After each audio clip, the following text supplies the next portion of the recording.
Stepsister showed up at my door homeless. I refused to take her in, and now everybody is against me. Hi Reddit, I, 28F, find myself in a situation that's making me question everything I thought I knew about family, forgiveness, and self-preservation. My stepsister Emily, 30F, who tormented me throughout our childhood and teenage years, showed up at my doorstep yesterday with all her belongings, begging me to take her in. I'm conflicted and need some outside perspective on whether I'm justified in my decision or if I'm just being petty and unforgiving. For context, my mom passed away when I was 8. It was a devastating loss for me and my dad. Dad threw himself into work, leaving me with a rotating cast of babysitters and relatives.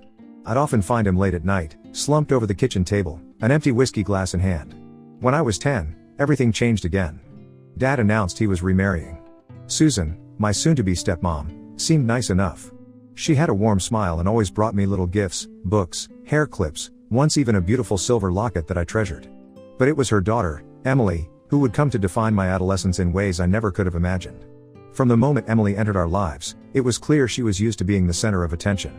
She was outgoing, confident, and effortlessly charming, everything I wasn't. Where I was shy and bookish, Emily was bold and social. She had a way of lighting up a room that made people gravitate towards her, including our parents. At first, I was excited about having a sister.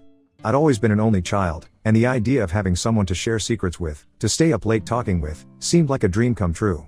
How naive I was. The first signs of trouble appeared almost immediately after they moved in. Emily claimed the bigger bedroom, citing her seniority as the older sister. When I protested to Dad, he just shrugged and said, "Can't you just let her have this one thing? It'll help her adjust." It was the first of many times he'd prioritize Emily's wants over my needs. As the weeks turned into months, Emily's true colors began to show. At home, she'd accidentally break my things or borrow my clothes without asking, always with a smile and a "sorry, sis." That fooled our parents completely. When I'd try to tell Dad or Susan, Emily would turn on the waterworks, claiming I was just jealous and trying to cause trouble in our new family. "Why can't you two just get along?" Dad would sigh, rubbing his temples. "Emily's trying so hard to be your sister. You need to meet her halfway." But it wasn't just at home. Emily's reign of terror extended to school, where her popularity gave her an insidious kind of power. She spread rumors about me, telling people I wet the bed or that I had lice. She'd invite everyone in our grade to her birthday parties, everyone except me. When I'd come home in tears, Susan would pat my head and say, "Oh, honey, I'm sure it was just an oversight. Emily would never exclude you on purpose." But she did. Constantly. And as time went on, the exclusion and bullying only got worse. When I was 13, I joined the school choir. I've always loved singing, and for a while, it was my refuge. But then Emily decided she wanted to join too. Suddenly, all the solos I'd worked so hard for went to her. The choir teacher fawned over her natural talent, while I was relegated to the back row. When I practiced at home, Emily would mock my voice, making exaggerated warbling sounds until I stopped out of sheer embarrassment. "Emily's just teasing," Dad would say when I complained. "That's what sisters do. You shouldn't take it so seriously." But it was serious. Every day, it felt like another piece of me was being chipped away. My confidence, my sense of self-worth, my hope for the future, all of it was eroding under the constant onslaught of Emily's cruelty and our parents' willful blindness. The incident that still haunts me happened when I was 15. In a moment of weakness, desperate for some kind of connection with Emily, I confided in her about my crush on a boy at school. Steve was kind, funny, and one of the few people who actually talked to me despite Emily's influence. I thought maybe, just maybe, sharing this secret would create a bond between us. Instead, Emily used it to make the most humiliating moment of my young life. She not only told Steve but convinced him to ask me out as a joke.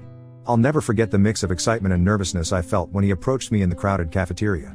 And I'll never forget how quickly those feelings turned to horror and shame when he loudly proclaimed it was all a prank by my loving sister. The laughter of our classmates still runs in my nightmares sometimes. But what hurt even more was the aftermath at home. When I tried to tell Dad and Susan what had happened, Emily beat me to the punch. Through crocodile tears, she spun a tale of how she was just trying to help me talk to my crush, how it was all a misunderstanding, and how hurt she was that I was twisting things to make her look bad. "I'm sure Emily didn't mean any harm," Susan said, rubbing Emily's back as she sniffled dramatically. "She was probably just trying to help you come out of your shell." Dad nodded in agreement. "Maybe if you put yourself out there more, like Emily does, these misunderstandings wouldn't happen." Their words felt like a physical blow. Not only had they failed to protect me, but they were somehow making Emily's cruelty my fault. It was a pattern that would repeat itself over and over throughout our teenage years. When Emily got her driver's license before me, despite being caught drinking at a party just months earlier, she was given free use of the family car. When I finally got my license and asked to use the car for a school project, I was told I wasn't responsible enough yet. When Emily's grade slipped, it was because she's just so busy with her extracurriculars and social life. When my status slipped to B's due to the stress and anxiety of living with constant bullying, I was grounded for not applying myself enough. Even our achievements were treated differently. When Emily made it onto the cheerleading squad, Dad and Susan threw a huge party, inviting the whole family. When I won a statewide writing competition, it was barely acknowledged beyond a pat on the back and a "that's nice, honey." The constant favoritism took its toll. I developed severe anxiety and depression, struggling with self-esteem issues that I'm still working through in therapy to this day. There were days when I couldn't get out of bed, paralyzed by the fear of facing another day of Emily's torment and our parents' indifference. My grades suffered, I withdrew from the few friends I had managed to keep, and I started to believe that maybe I really was the problem, just like Emily always said. One particularly low night, after Emily had accidentally deleted a term paper I'd been working on for weeks, I broke down and told Dad everything.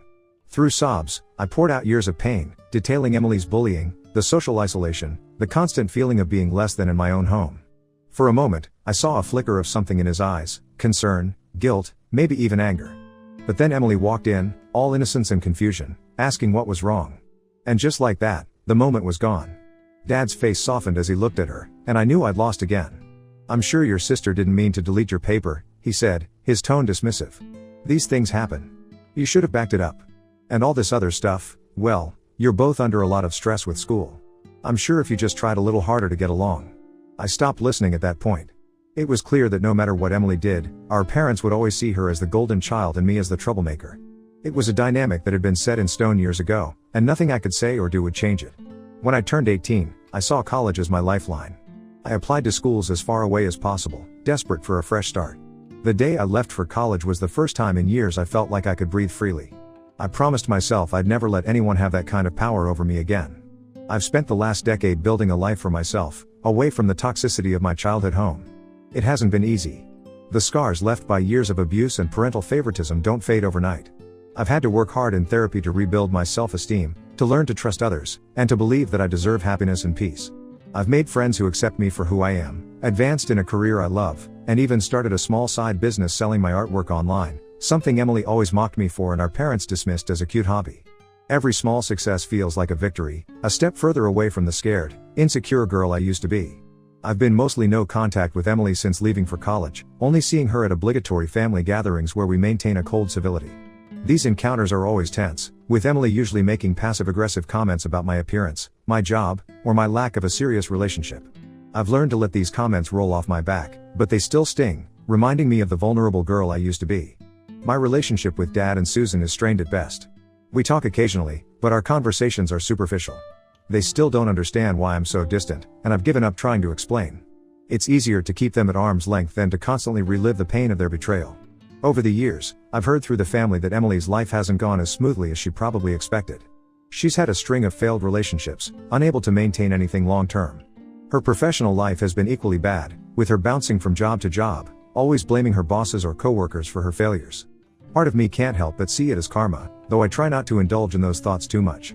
Another part of me wonders if Emily's struggles are partly due to the way she was raised, always being told she was perfect, never having to face consequences for her actions. In a way, our parents failed both of us, just in very different ways. Now, here's where the current situation comes in. Yesterday evening, I heard frantic knocking on my apartment door. I wasn't expecting anyone, and for a moment, wondering if something was wrong. When I opened the door, I froze in shock. There stood Emily, surrounded by suitcases and boxes, looking nothing like the polished, put-together image she usually presents to the world. Her mascara was running, her clothes were rumpled, and she looked like she hadn't slept in days. Before I could even process what was happening, Emily launched into a tearful explanation. Apparently, she'd lost her job, something about a disagreement with her boss that she swears wasn't her fault. Her boyfriend of 6 months had kicked her out, claiming she was too high maintenance, his words, according to Emily. She said she had nowhere else to go. Our parents are traveling abroad for the next few months, celebrating their anniversary with a European tour they've been planning for years. Emily claimed I was her last hope, her voice breaking as she said those words. I stood there, stunned, as she begged me to let her stay just for a few weeks until she could get back on her feet. The words tumbled out of her in a rush, how sorry she was for how she treated me when we were younger, how much she regretted her actions, how she's changed and wants a chance to make things right between us. She promised to be the sister she should have been all along, to help around the house, to do anything if I just gave her this chance. Part of me was immediately skeptical. Emily has always been manipulative, and this wouldn't be the first time she's feigned remorse to get what she wants. I remembered all the times she'd apologize to me in front of our parents, only to resume her torment the moment we were alone. But another part of me felt a twinge of guilt. She looked genuinely desperate, and despite everything, she is family. The scared little girl inside me, the one who always hoped for a real sister, whispered that maybe this was that chance. After what felt like an eternity but was probably only a few minutes of internal struggle, I made my decision. I told Emily, as gently but firmly as I could, that I couldn't take her in. I explained that our past was too painful, and I wasn't in a position to risk my mental health or the stability I've worked so hard to achieve. I offered to help her find a shelter or temporary housing, even offering to pay for a few nights at a hotel while she figured things out. But I stood firm on not letting her into my home. The change in Emily's demeanor was instant and jarring. The tears stopped as if someone had turned off a faucet. Her face hardened into a familiar sneer, and she lashed out, calling me selfish and heartless. She accused me of holding on to childish grudges and not being able to forgive.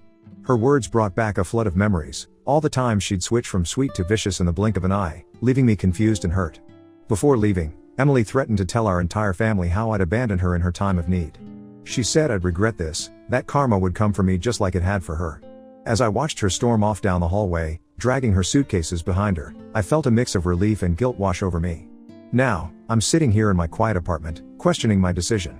Part of me feels justified in protecting myself and the life I've built. I think about all the progress I've made in therapy, how hard I've worked to create a peaceful, drama-free life for myself. Letting Emily in feels like it would be a betrayal of that progress, a step backward into the chaos and pain of my past.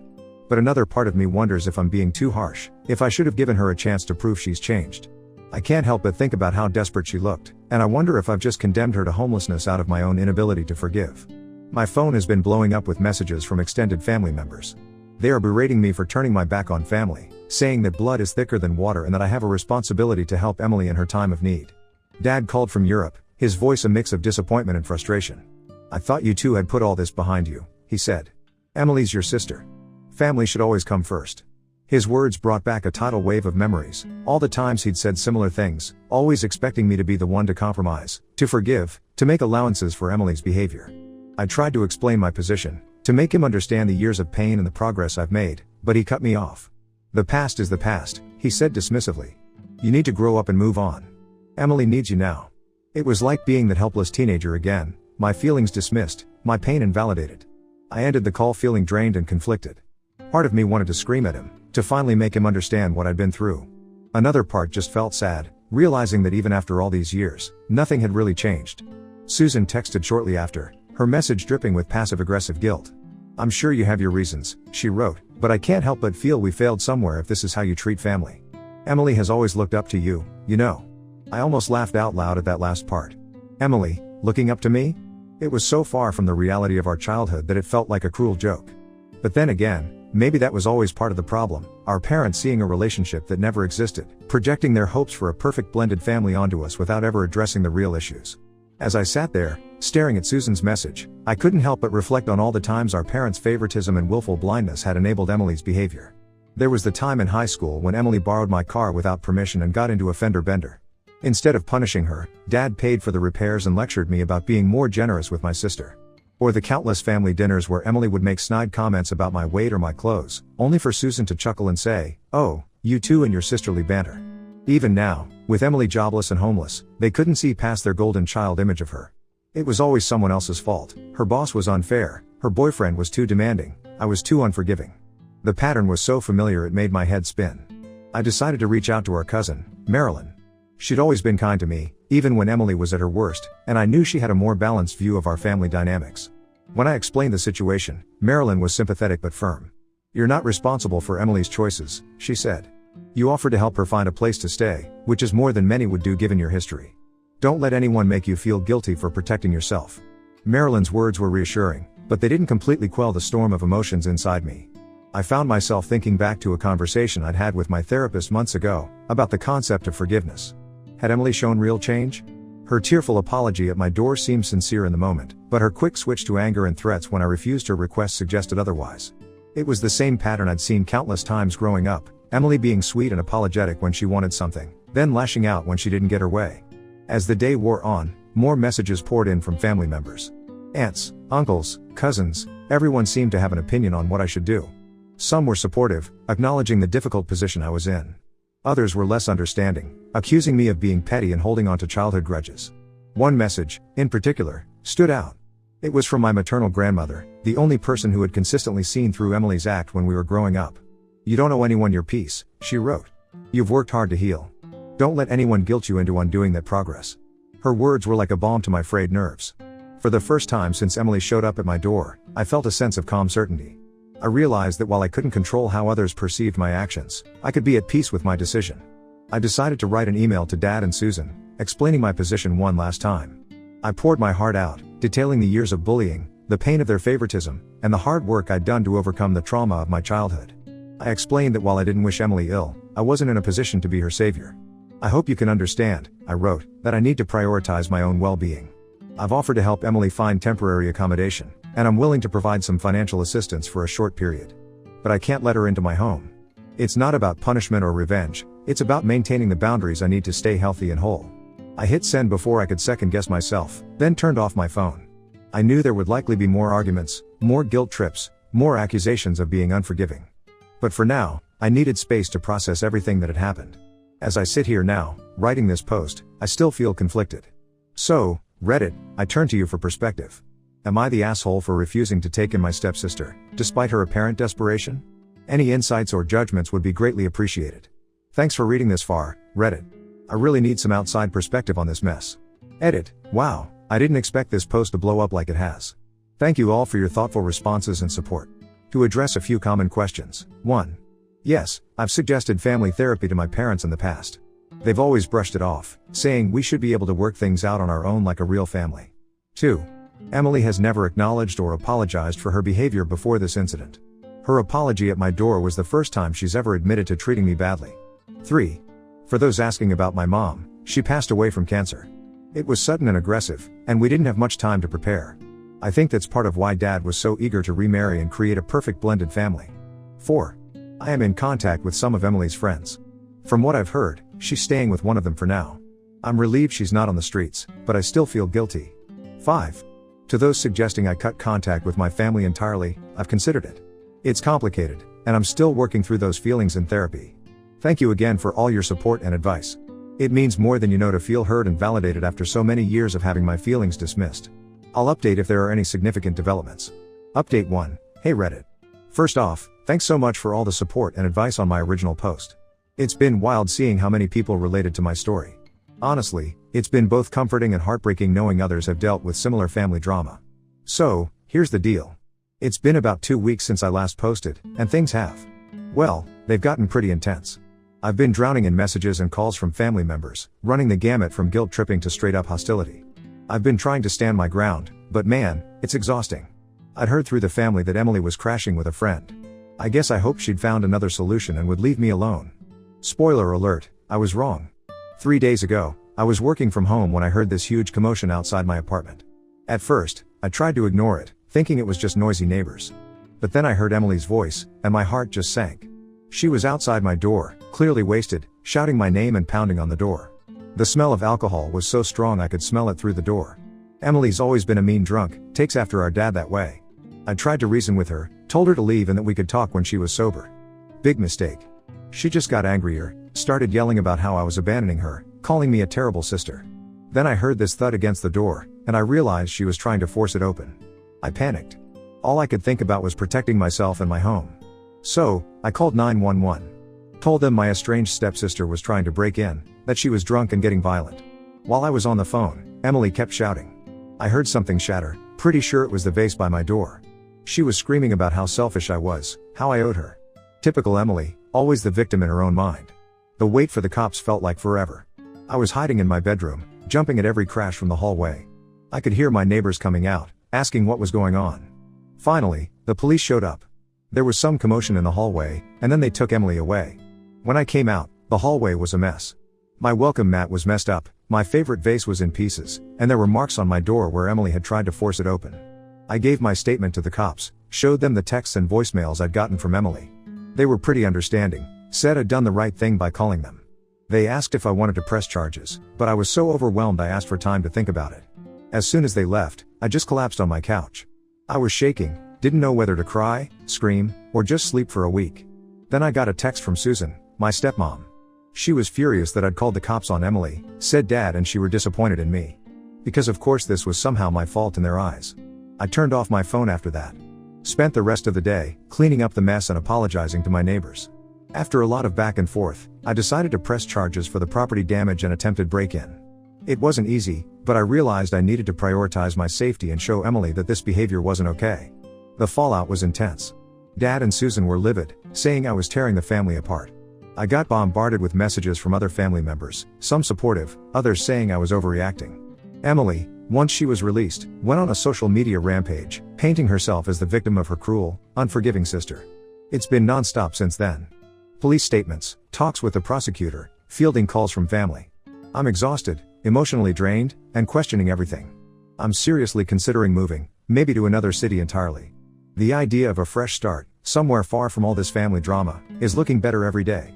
I'm also thinking about going fully no contact with Dad and Susan. Their reaction to all this has made it clear they'll never really get it, never respect my boundaries.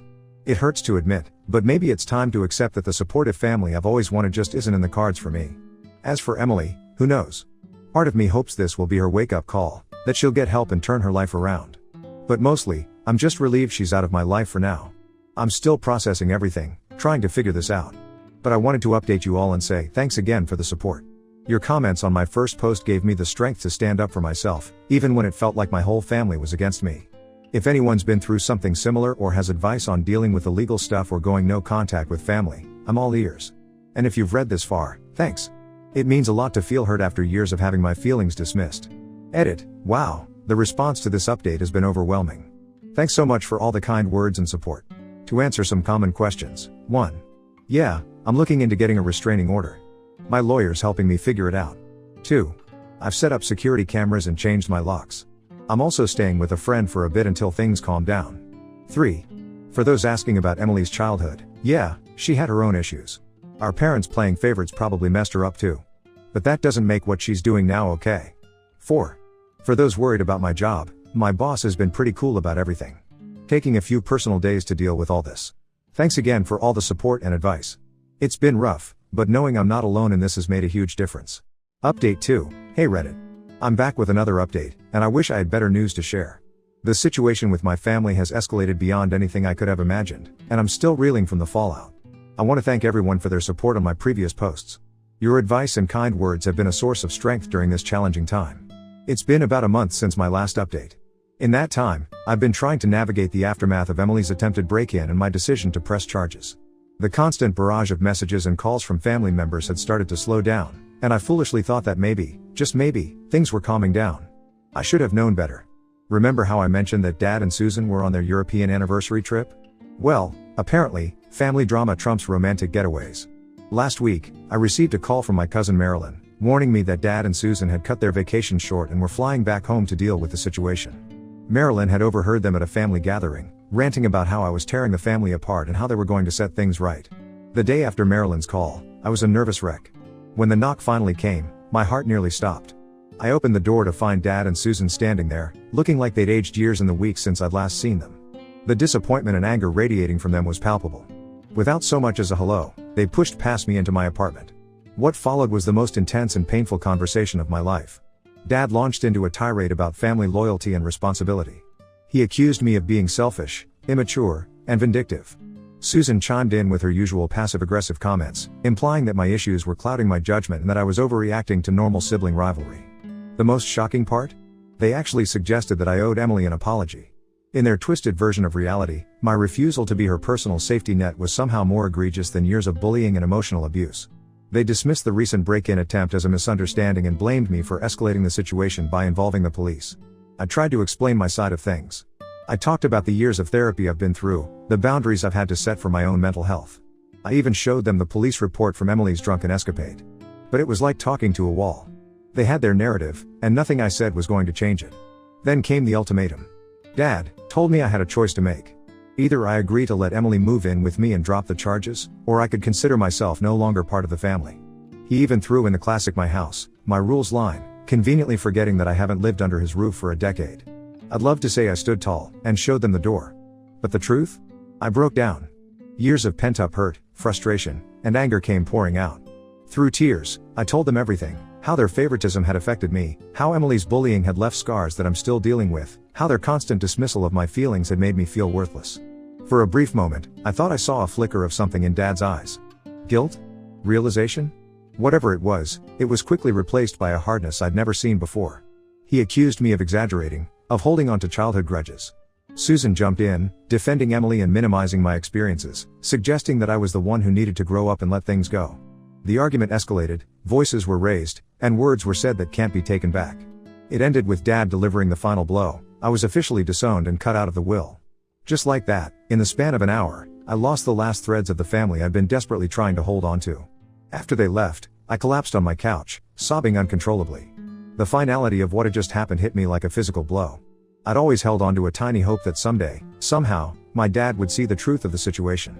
That hope was now gone, shattered beyond repair. The next few days passed in a blur. I alternated between numbness and bouts of intense grief. I called out of work, unable to face the world. My phone was flooded with messages from extended family, some sympathetic, others berating me for forcing Dad to take such drastic measures. Emily, predictably, took to social media to gloat. She posted a long message about forgiveness and family, painting herself as the victim and me as the villain. The number of likes and supportive comments was like a knife to the heart. It was a stark reminder of how skilled she is at manipulating people's perceptions. The legal side of things is complicated. I'm working with a lawyer to understand my rights and options. While I don't expect to contest the will, honestly, I want nothing from them at this point. I want to make sure I'm protected from any potential fallout. We're also discussing the possibility of a restraining order against Emily, as her social media posts have taken a threatening turn. I'm not going to lie, Reddit. This has been the hardest few weeks of my life. There are moments when I question everything, when the guilt and self-doubt creep in. To those who've been following my story, thank you. Your support and advice have been a lifeline. To those who might be in similar situations, wondering if it's worth standing up for yourself even if it means losing family, it is. It's hard, it's painful, but you're worth it. Your mental health and well-being are worth it. I'm not sure what the future holds. The idea of starting over is both terrifying and exhilarating. But for the first time in a long time, I feel like I'm in control of my own story. No more being the family scapegoat, no more sacrificing my needs for Emily's wants. I'll probably not post another update. Thank you all again for your support. It means more than you know. Edit. Wow, I'm overwhelmed by the response. Thank you all for your kind words and support. To address some common questions. 1. Yes, I'm documenting everything. My lawyer has advised me to keep records of all interactions, including social media posts. 2. For those asking about my mom's side of the family, unfortunately, most of them have bought into Dad and Emily's version of events. It's been eye-opening and heartbreaking. 3. To the person who offered to adopt me, your comment made me laugh for the first time in days. Thank you for that. Thank you all again. Your support has been a bright spot in this dark time.